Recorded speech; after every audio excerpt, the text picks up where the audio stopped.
Okay, so for this question, we've got the diagram, which is y equals f of x, which happens to be a quadratic, and they want you to draw the function y equals 1 over f of x, identifying important features.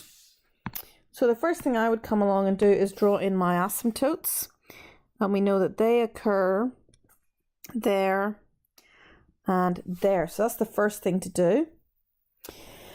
Now, the other points that I always like to come along and mark are knowing that here, where the graph is at 4, and I do 1 divided by 4, it's going to be 0.25. So just there approximately. It's very hard to draw. You can see here that the graph was at 3. So that'll be a third, which is just above it, not much, and then that's also approximately just above it, so it's very difficult to draw. So the idea is that you get a graph that's really low, but it's not actually touching 0. Okay, now over here we have a few more points. So here we've got -5, so it should be really close to that, because 1 over -5 is that. And it should give you the idea that it's really, you know, coming close there.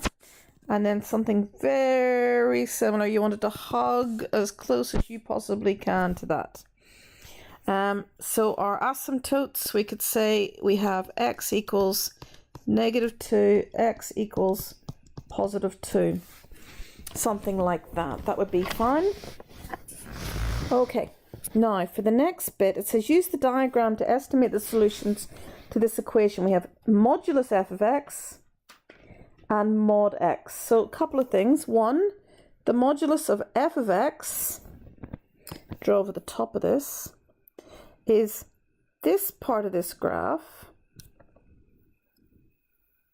But we should also have the fact that this is at -5, this will be +5.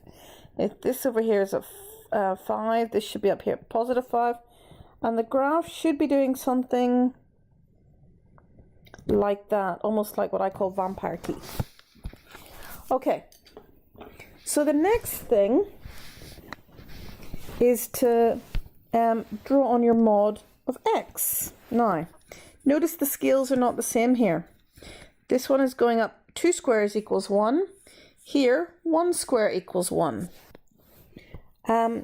So we have to be very careful when we're plotting this. So -1, we should be at 1. And at -2, we'd be at 2. And at -3, we'd go up to 3, and so on. So if I draw this one in, it actually is going out at quite an angle. Okay, and similarly over here, it's going out at quite an angle. And I think that caused some people some problems. So now they want me to estimate where these two are equal. So here and here, and it said use the diagram below. We couldn't use algebra. So here, something like, oh no, there's 2 other solutions as well. We've got one here and we've got one here. So we've actually got 4 possible solutions. And because of the symmetry, if you find one, you can just write down plus or minus. So approximately plus or minus 1.5 would be acceptable. And plus or minus approximately 2.5. Okay, if you actually did it on a class pad, you would get slightly different numbers because of the accuracy of the drawing.